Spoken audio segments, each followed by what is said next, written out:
Now, one interesting thing about a device with that design, as I just showed, is that in fact this reference level can change from, particularly in this design, from 0 to full scale, and it's just being divided by the resistors.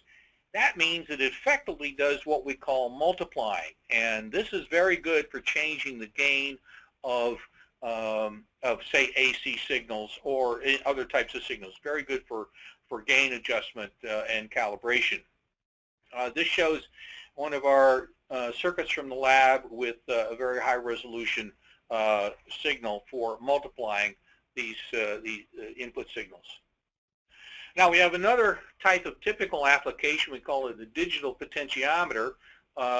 Very often you will use a potentiometer, which is of course a screw adjustable resistor, and which has been used for a very long time in electronic design. I suspect not as popular as they were at one time.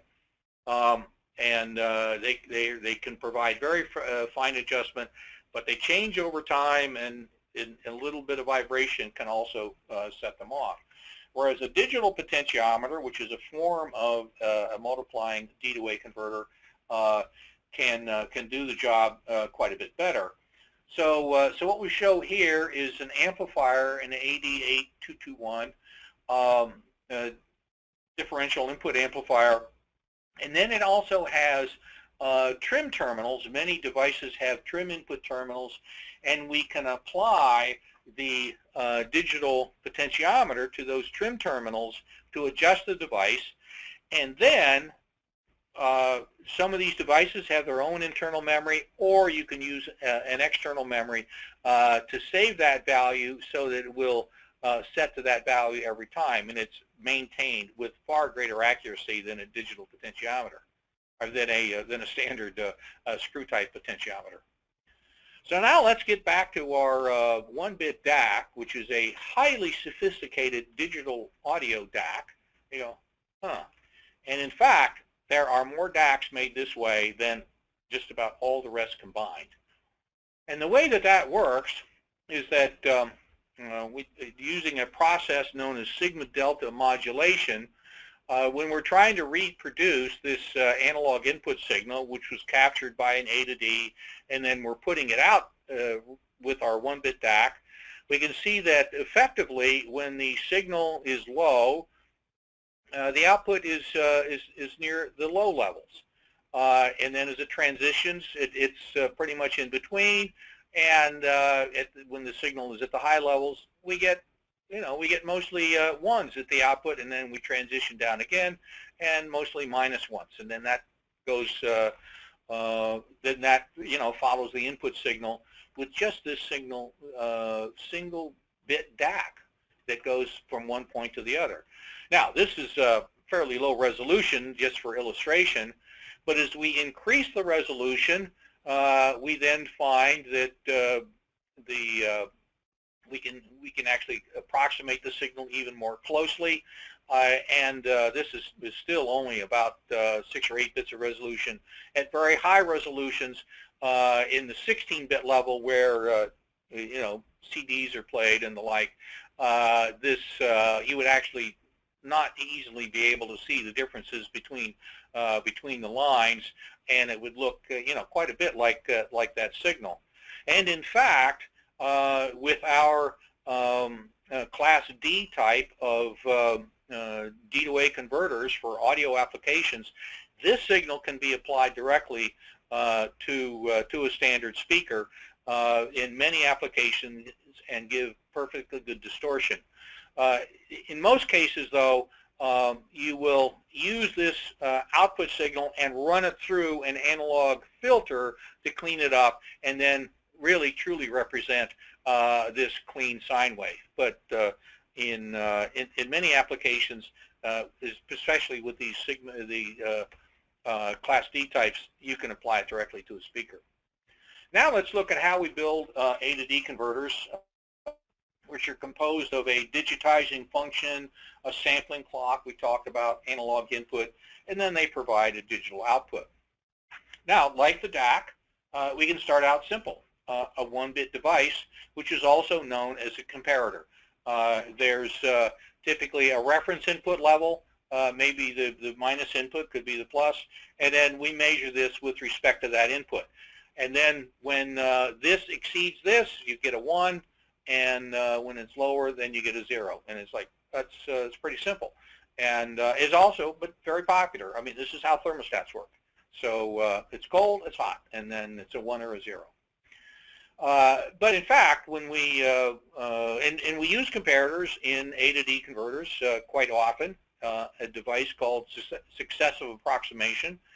And now what we do is to create a signal in a D to A converter, and we have our analog input through a sample hold amplifier. We apply this to a comparator, and what we try to do is to put an input signal on the D to A converter which is as close as possible to that analog input as we can achieve, and the comparator tells us how close we're getting. And then the process of going through that is that successive approximation. First we try somewhat like a weigh scale, and we have our unknown, and at first we put in something equivalent to half scale, more or less. We go, okay, we'll keep it, and we'll walk through with cutting the input level down to half. So essentially we're putting this is a D to A converter on this side, and then at the end we say X input was 45, and we add up those various levels, and that's our output signal. And these are a very popular type of A to D converter. They can get to accuracies at 16 bits and higher quite easily. The primary limitation of these devices is speed, because for the number of bits that you have, this was a 6-bit device, for the number of bits, you need to do a comparison each time. So 12-bit device, you need to compare the input signal 12 different times. So they're not so good for high speed. Well, if you want to do high speed, we go to a parallel device. And in that case, again, we build our DAC, which is our multi-resistor DAC, and then a series of comparators and an analog input, which is compared to this level. And depending, let's say that the input level is right around here, then what will happen is that all of these comparators will be 0, and these comparators will be 1s, and that will give us the code, which represents the analog input. And now we only need to do one conversion. The comparators flip once, boom, we have an output signal. So this gives us a system which is much faster than successive approximation, but you can see that it's more complicated. You can actually build these up, and these devices run in the gigahertz range now. Some of them have 2 stages and so on, but give us quite good performance. Now, for more moderate speed signals like audio, we go back to our 1-bit DAC again, and we use the sigma delta system, whereas sigma summing the input signal with the 1-bit DAC, which is then integrated, and the difference is continually integrated. And what happens is that you get a string of 1s and 0s that come out of this input signal as a result of the continuing comparison. You put a digital filter on that, and then you turn that into an equivalent to a digital code. And this is very popular for dynamic signals, particularly in, again, the digital audio area, and they're very useful for that. So we've gone through a bunch of different types of data converters. We've looked at the issues of sampling and quantization, and I'd sure like to thank you for listening to this presentation from Analog Devices. And these are some other areas where we have many different webcasts on fundamentals as well as more advanced topics.